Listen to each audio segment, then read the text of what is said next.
We have three wonderful planners with us this morning. First of all, Siobhan Craven-Robins, who's a founder and director of the National Association of Wedding Planners and has been planning weddings herself for 22 years.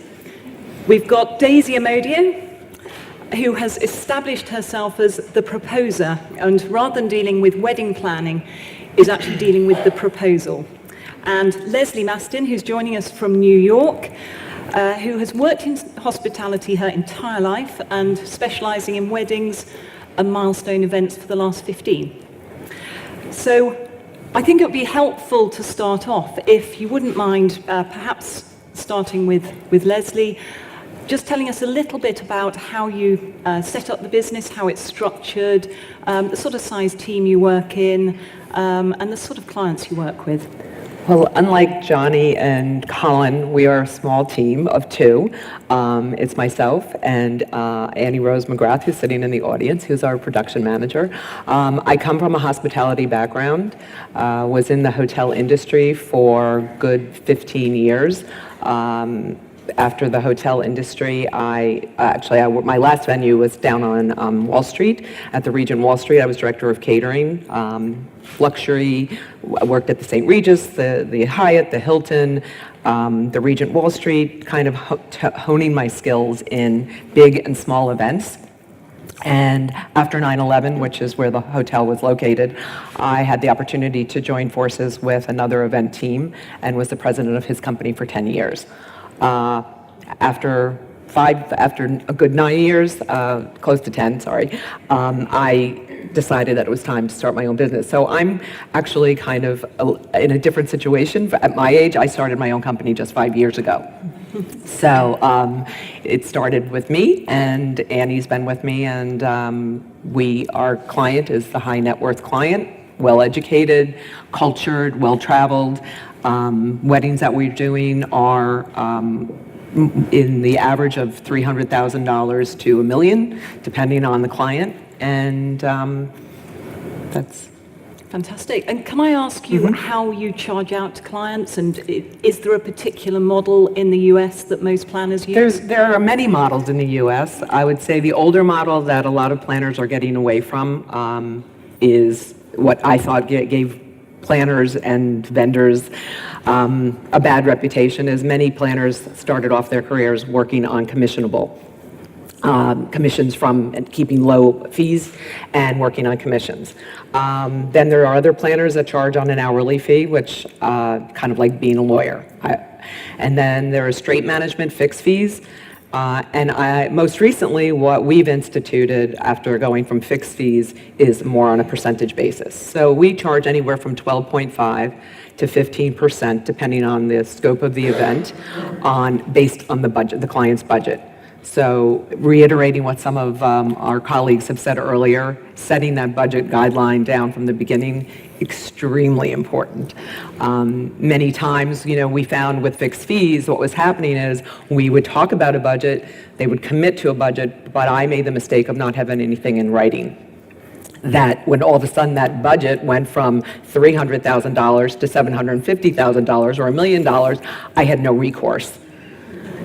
And it was very hard, as we all know, especially for the women in the room. I would say it's safe to say is to talk about money. So if you don't have anything in writing to protect yourself, that's what has led me to starting to work on a percentage basis, where I'm now doing a range of, based on the budget we described, up to a certain point that it's a fixed fee, but anything over that will be a percentage of the budget. Fantastic. And Siobhan, how about you? What's your setup? Well, I started my business 22 years ago. Just as Johnny alluded or mentioned earlier, 40 years ago it's very different. Even 22 years ago it was very different. And there weren't any wedding planners then who solely did just weddings. It would be production companies or party planners who do weddings as sort of a part of their business. So it was an interesting time. It was a lot of market research before I started, because I wasn't sure whether I'd had this really brilliant idea or whether it was an idea that just wasn't going to work because there wasn't the market there and people had thought of it beforehand. So it was an interesting way to start a business, because you were actually coming in with an unknown product. People didn't really know what a wedding planner was. And also back in the day then, it was just classified ads in the back of You and Your Wedding and Brides magazine, and they worked. Again, that's just such a huge change in our industry. And very shortly afterwards, in sort of 96, 97, the advent of the internet came about, and there was one wedding website then that was started up by this chap who'd got quite a visionary approach to it, and that he limited how many people he had on the site. And again, just so successful. I booked on average 12 weddings a year just from that website. And this changed, obviously, over the years as things have changed. What hasn't really changed is my clientele. When I started out, I did actually think my clientele would largely be couples who are based abroad looking to get married in the UK. So whether they were away on contract or from the UK and working abroad but wanted to get married back here. There's still a percentage of that clientele, but actually my clients are average London-based couples getting married in London or the southeast, sometimes a little bit further afield. I have ventured abroad, but just time short, just as Colin and Johnny mentioned earlier. That is really the clientele who are looking to book. I think the other thing that was different back in the day, which again Johnny has said, is that it was a far smaller pool, not just of suppliers, but also of clientele, because again, people weren't as aware of what was out there. And so in some ways it was kind of easier, because you were a big fish in a small pond, and the clients who did book you were clients who were prepared to spend on you, because they recognized this was a new thing, it was an upmarket thing, you had to have the budget for it. There was no quibbling back in the day, and that's when I really didn't charge enough. So yeah. And how do you charge? I charge a flat fee, always have done actually. I've never varied that with my business. Again, when I looked to set up, I had no kind of module to guide me, and just looked at, okay, well, what do I need to earn? What do I want to earn? How many hours per wedding? And so I start at a minimum fee, which is, I don't mind saying, it's 15,000, and then work up from there depending on the wedding. Obviously it wasn't 15,000 22 years ago. The only thing, again, as Johnny said, with not being on a percentage, when you do get, I've not had a £58 million wedding, but when you do kind of dash it. Yeah, I've had that a few times where people have had quite a considerable budget. But at the same time, just again, going back to what Johnny said, it's the detail in a small party is in a large party. There is actually a definitive amount of work that any of you are going to do, whatever, whether you're a photographer, a cake maker, or a planner, there's a definitive amount of work that goes into each wedding. Superb. And Daisy, you've got a huge media presence, but what size is your team, and how's the business structured? So we have an office in Soho. We have 5 members of staff, because we've planned, I think it's just over 1,200 events now in the last 6 years. So we're still quite a new business, but we, like you guys, might just do 10, maybe 15 weddings a year. We do kind of between 8 and 25 events a month. So our events are very small. It's just 2 people, so the budgets are going to be a lot less. So our budgets start from £1,000 and they go up to 250 grand. So we price it very differently. So if someone comes in with 250 grand, we'll probably charge 12.5 to 15%, exactly like Leslie said. If they come in with £2,000, we're going to charge pretty much 50%. Fantastic. We can do that because we've got lots of suppliers that we get cheaper rates with. We have a storage facility in Clapham that's really near our office here, and we already have all the props, everything that you could possibly imagine. So these guys kind of give us a week to 2 weeks turnaround. They get the ring, they panic because they don't know what to do. They want a really nice story. So we have to pull it out of the bag in like 2 weeks is our average turnaround time. So we've already got the venues, we've already got like lots of photographers, we've already got the props, so we can kind of churn and burn. Fantastic. And working with the right suppliers is obviously key. Leslie, there's a lot of venues and suppliers here today. Mm-hmm. Should they be approaching planners? They all want to work with the top planners. Should they be approaching them, or would you always go out and choose your own suppliers? No, I would never say to not approach planners. Some days we may be more abrupt than others and say, oh, they're annoying me. But you know what? You never know when your timing is. And there's a particular photographer we just started working. He was persistent, and finally I was just like, okay, I have to meet him. He was eager to work with us. Obviously, somebody that's eager to work with us also is going to, we assume, be a little bit more reasonably priced if we're trying to keep budget cuts down in certain areas. As far as my approach with vendors, every party planner has their favorites, and I'm no different. However, with that said, I think that what keeps you relevant in this industry and fresh is that you are open to always meeting and working with new vendors, because there are certain, and everybody has people that they follow on Instagram that you can say, oh yeah, he was her designer again, oh yeah, he was I think people become complacent and they take things for granted, and I like to mix it up. Very rarely will you look at an Instagram that I've used the same designer for every wedding in the last month. Maybe I use him twice a year, and the same with lighting, photography, and video. So do you feel it's more important to be looking for the new talents and perhaps taking a little bit of a risk, or are you more comfortable protecting your reputation by using the tried and trusted? It's twofold, but I use an example of a wedding we did last June that was published spring in Inside Weddings. The client had an unrealistic budget. Of course, that budget grew, but that's another story. And I had to figure out how to be creative, and I took a leap of faith with a designer that I saw was up and coming. I definitely knew her and felt comfortable, but I knew it was a big job for her. And she did an amazing job.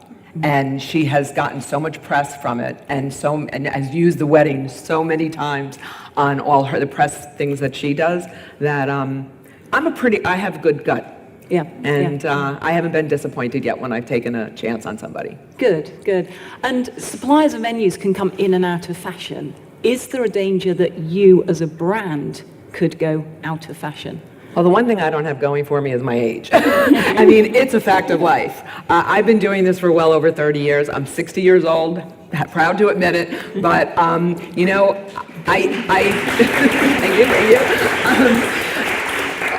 I think you have to, from my perspective, I have to keep current. It's important to know fashion, music, everything that's new, vendors. It's also important for me to keep myself surrounded by young people. Annie keeps me young, and the reality of it is, when we go on bridal appointments, the mothers love me, the daughters like me very much, don't misunderstand me, but they're going to connect with Annie, and it's a good, the yin and the yang. We balance each other out well, and that's what I find with most people in this room.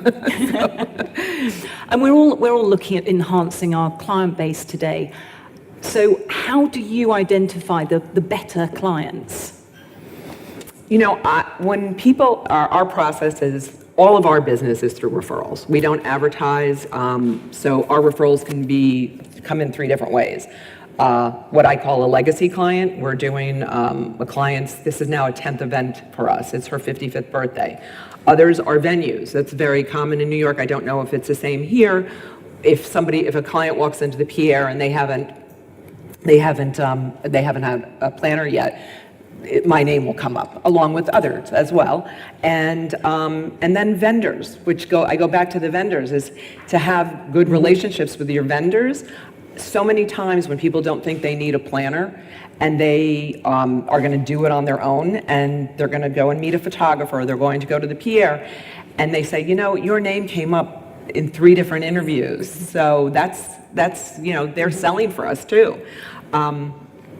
What was the question? Sorry, I went off on a tangent. I'm sorry about that. So identifying the right brides, and perhaps also identifying the tricky brides and the ones to steer clear of. That's always a challenge, isn't it? I have tried to turn around my interviewing process, that I'm interviewing them now for the first call.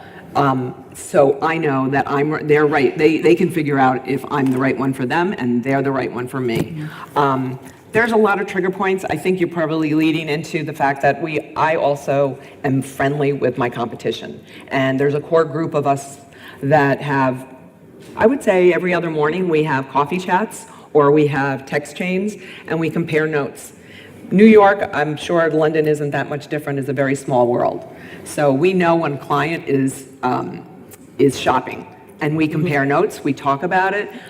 Sometimes we even refer each other business if we know it's not the right client, or their fees are different than mine.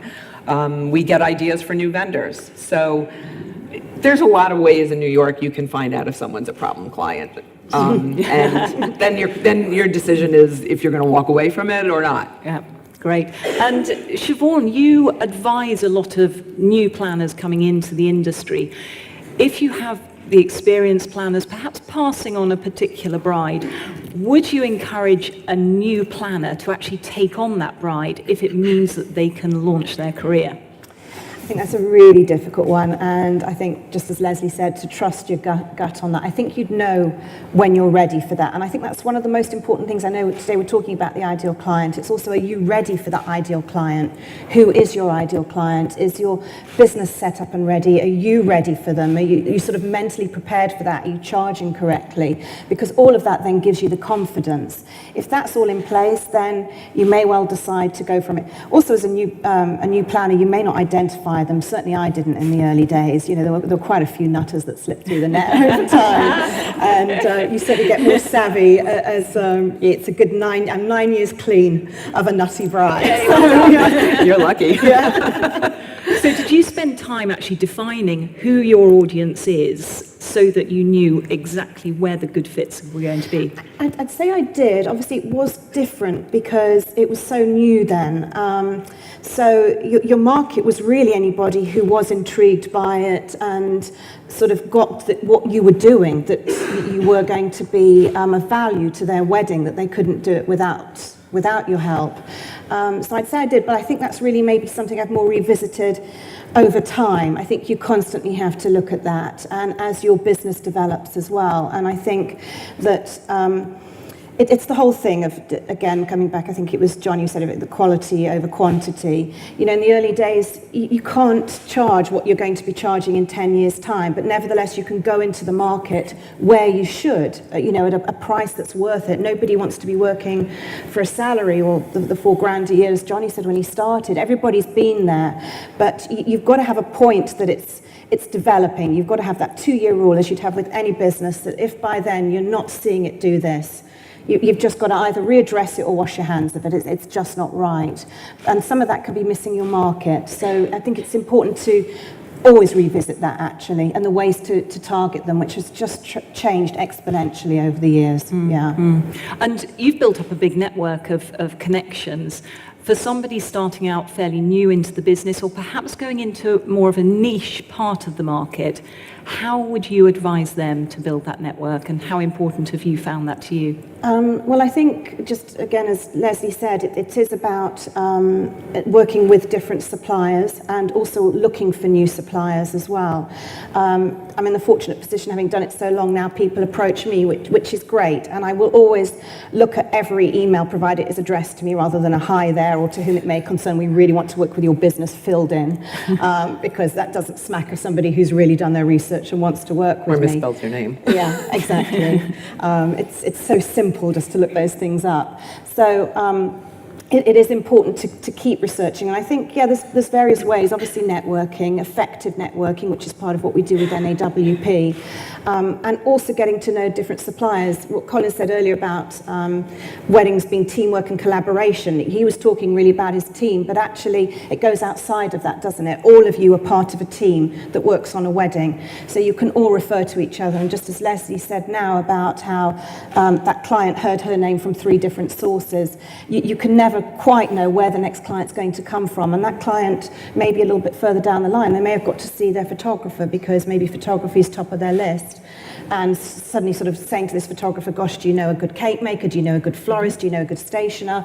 And that photographer's going to say, well, actually, I worked with this planner recently. She was great. And I think that's probably what you need to do. Yep, superb. So that's always going to help, that word of mouth. It carrying reinforces on through. it. Yeah.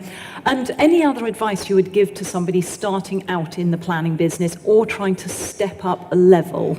I think, just as I said a minute ago about identifying that ideal client, as I say, today is all about striving for them, but it's Are you ready for them as well? Make sure everything is set up. And it also comes back to what Johnny said about discussing price. You know, you can be so nervous about, almost apologetic about that in the early days. But actually, it's a part of that questionnaire. You need to know their date. You're not going to go ahead and see them for a consultation, not knowing when their wedding is, because you may not be able to do it. It's just the same with the budget. Same with where they're getting married. If it's out of your area, if it's, I don't know, in Marrakesh and you've never done anything in Marrakesh, you're going to say no to that wedding. So it's really, really important to establish that from the outset and have the confidence in that too. I think that's the thing, that to ensure you're ready, and then it's almost like that client will start coming your way as well. And again, coming back to what Johnny said about turning business down, a really brave thing to do, but he perpetuated a myth really of what his business was, because it didn't exist at that point, but it created an intrigue about it. So don't do it before you're ready.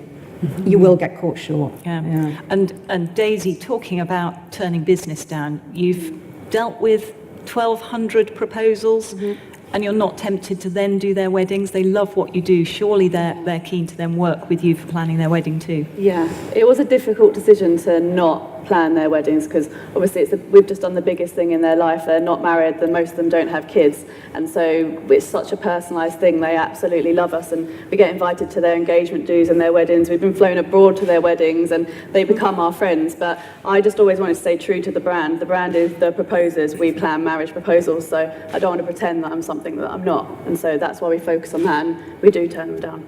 Fantastic. I suspect there's a few planners here tonight who'll be plying you with cocktails to get on your database later. And you've built your business very much on PR, and I know we're going to be hearing from you tomorrow for one of the sessions.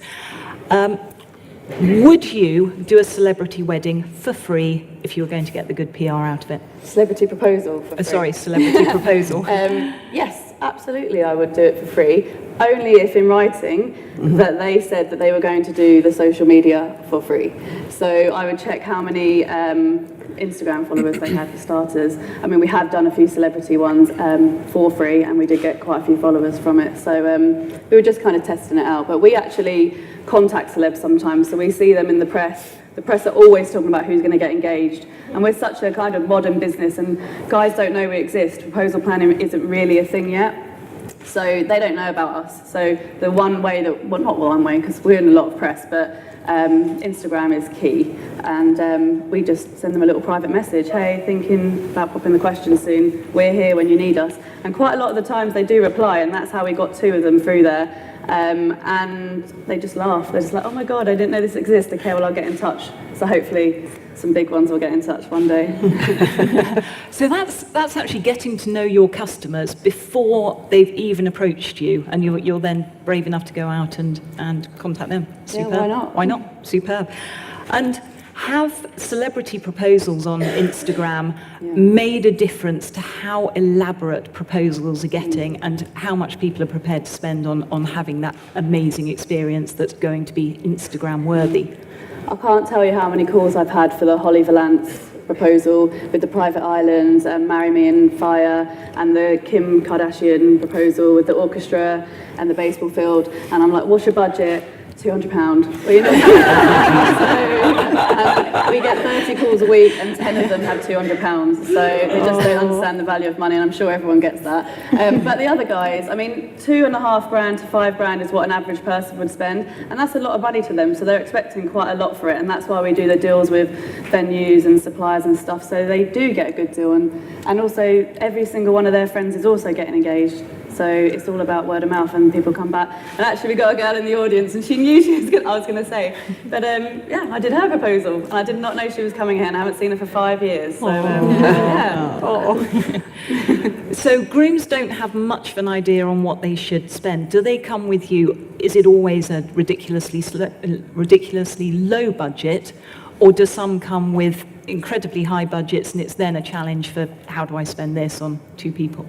Most guys that want to spend under 10 grand will never admit what their budget is, and you've got to kind of give them examples. But the people that want to spend 250 grand, I mean, one guy literally said to me straight away before I even said a word, that I don't mind spending 500,000, but I don't want to spend 1 million. And that's what he said to me. And I was like, are you legit? I don't know. There's a lot of Googling. And then I ended up flying to Dubai to meet him, and he did want to spend £1 million. But honestly, I didn't know how to spend £1 million for 2 people. So it was really difficult. I was trying to like hire celebs. I wrote a script for Jamie Foxx, who agreed to be a part of it. In the end, we had Arnold Schwarzenegger in there, but yeah. Oh my God. Wow. Yeah, that's a challenge I think we all want to have. And I think with Pinterest in particular, people see these amazing images and they want it, and there's no pricing on there, they've got no idea. Do you have guidance on your website? How do you let these grooms that really do have no idea get a bit of an impression of what they can get? So 50% of the guys will have an idea, they don't know how to do it, and they're with the girl, so they can't possibly arrange all this stuff with her being there, and they're panicking anyway, so we kind of take that stress from them. And the other guys don't have a creative bone in their body, they'll freely admit it. They're useless. The girl wants a story, everyone wants a story, they want that shot, or they want they just want something special that they can tell their grandkids. So we find out all about them, what makes them tick, why they love each other, where they first kissed, what's her favourite colour, favourite film. We stalk her over everything. We try and get like pictures, because you know what people are like when you've seen their picture. And then we create ideas based on them. And if you've got a really good idea of who the bride is and what she's about, and the groom then comes off with a really unrealistic idea of either budget to create what you're going to need, or an unrealistic idea of what she might like, how do you deal with that? How much would you guide him, and how much would you let it be his proposal? Well, some guys just really want it to be about them, and it's not just about them, and I will tell them that. So we had a proposal in Covent Garden, and there was 1,000 people watching. There was 40 dancers in a flash mob, and he said he could dance like Michael Jackson. He had to be the dancer. So we just believed him and said, okay. So he jumped in the crowd, and she's like, what are you doing? And he's dancing, and it was really, it was fun, and everyone was clapping and was loving it. And then they pulled her into the crowd, and confetti went up, and he proposed, she said yes, then she ran off. And we were like, oh my God, she said yes, but what's happening? So I ran over to her and checked she was okay, and she was just so overwhelmed. And having known her, because we've then planned their anniversary, and they were the ones that flew us to Dubai for their wedding, I know her very well. She's the most timid, quiet person ever. That is the worst proposal for her. I know that she wouldn't want that now, so it's like, if he'd let us be a part of that, then we could have changed it, but he was adamant it was about him, so we don't do that anymore. Excellent. And I guess the same applies for anyone here, that actually it's remembering that it's about the couple. It's not just about what he's wanting for his proposal, it's about their story together. Thank you very much indeed, Leslie, Siobhan, Daisy. I think we've got time for a few questions, perhaps? Yes, we do, yes. Would anyone like to ask the panel any questions? Daisy, I'm interested to know, are you seeing it changing in terms of who is doing the proposal? I mean, you talk about it being the group, getting in touch. Are you seeing any sort of, women? Or We wish. We've done 6 proposals from a woman to a woman, and 1 proposal from a woman to a man. And we do get inquiries from women to men, but they never do it. They never go ahead. Just think they're nervous, but it's leap year. Well, we did one for leap year, and it was in the middle of Piccadilly Circus, all up on the screens, and he said yes, but he was embarrassed. So I just hope that more women can do it. It's just not a thing at the moment. It should be. Mm-hmm. For you to move on from that, are you seeing a change in terms of the ages who are getting engaged? Because no, it's all ages. We've had like 60-year-olds. We've had re-proposals where they've just done something so awful, like 20 years ago, or 40 years ago, and they want it, and they've just been ridiculed at every dinner party ever since, and so they really pull out the bag. Aww. And now they've got money to actually do something special. So that's nice. That's a nice idea. Yeah. The mic can come down, actually.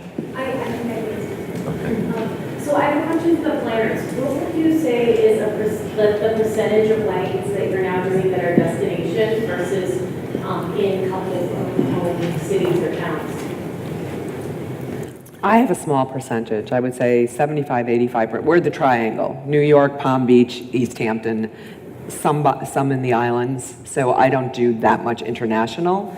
25%. So I don't do as many weddings now because of heading up NAWP, but back in the years that I was doing on average 15 a year, probably one a year would be abroad. I think that's on the increase though now. I don't think that's representative of how it is now, and particularly with the weak pound, I think a lot of European destinations are becoming more popular. They've always existed. But I think there's an increase now in the appeal, and I think already here there's some European venues here, which is great. It's more accessible to people now, definitely. Who else was it? Andrew? They're coming around. It's going to be Andrew with a difficult one. When I started my business, which is Bloomsbury Films 12 years ago, there weren't that many videographers, and neither, for that matter, were there many planners. In fact, there weren't that many venues or many of anything, because what I've seen over 12 years is a proliferation of venues, of planners, of suppliers. And what I'd like to know from the panel is particularly Siobhan maybe, what are you doing now that you weren't doing 22 years ago to keep a pace with the changing, I think, saturation in the market?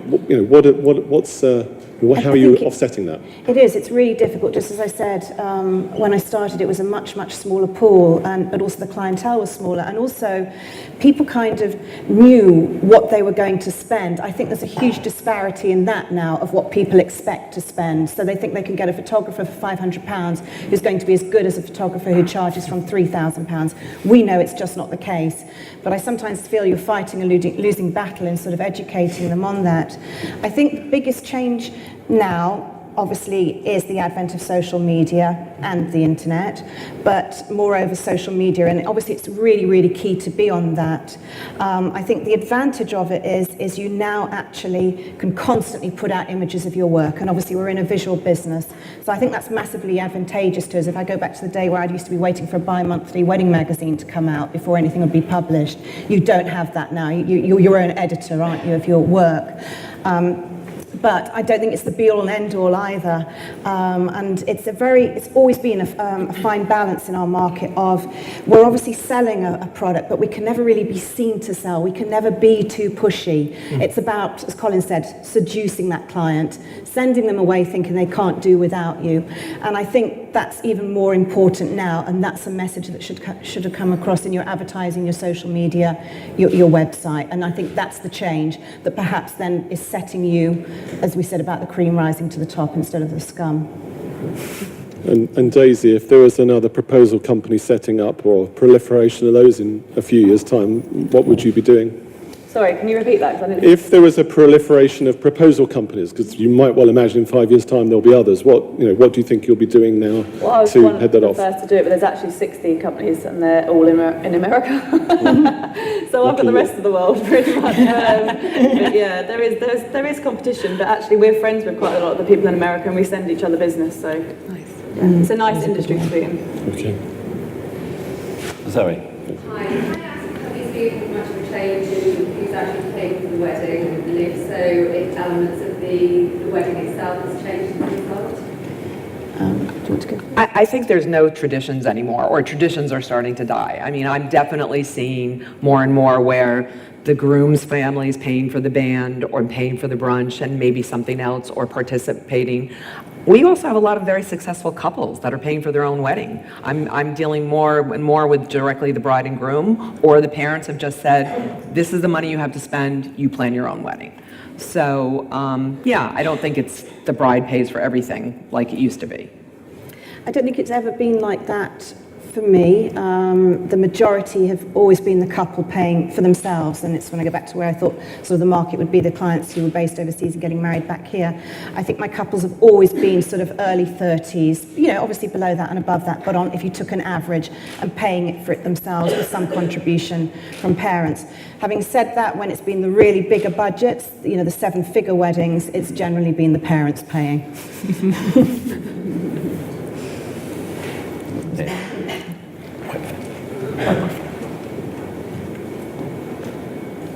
Hi there.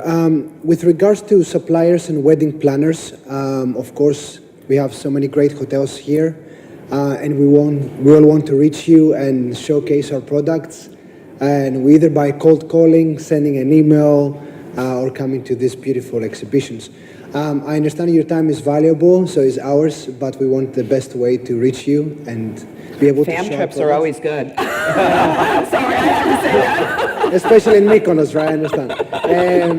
What is you believe the best or smoothest possible way for suppliers to reach such renowned wedding planners like yourselves? That is very time effective, and we don't become annoying to you. Persistence from your end, I suppose, is the answer. You're going to get a lot of closed doors and a lot of brief phone calls because it depends on our schedules and busy time. I think you just have to be persistent, and it's just, you never know. It's that one day that you call that it was your lucky day, because that's happened many times for me. I don't know really how else to guide you on that. I think we're always looking for something new, and so I for one, always appreciate people contacting me, and particularly if they've researched me and can see their product or their venue matches the style of weddings that I do. So actually, I will always get back to you, but it may be that actually I can't see you till sort of between November and February, which is sort of typically when we've got more time to go out, meet people and see places. But definitely always to contact us, never to be shy of us. It's a symbiotic relationship. We need you like you need us. You know, there's no hierarchy in this at all. And so I think you've got to keep that in mind. With fam trips, a great idea, and wouldn't it be lovely? We could probably go on one a week if we had the time, but we don't. So I think two key things there are that for a planner to go on a fam trip, it's got to pique their interest. So again, you've done your homework, you've seen actually this will interest them. There's no point sending me a venue in Italy when I don't do destination weddings. Lovely as it would be to go to Italy, I don't have the time, and I'd be wasting your time. So that's essential to make sure you've matched, and it would be something that piques their interest. The other reason I will go is if somewhere's had a refurb or a change. There's quite a radical difference, and I think I really do need to go there. I will go and see it. And I think also really, really key to showcase what's different about your venue. So it's lovely just to go for a lunch somewhere, but it is another lunch somewhere.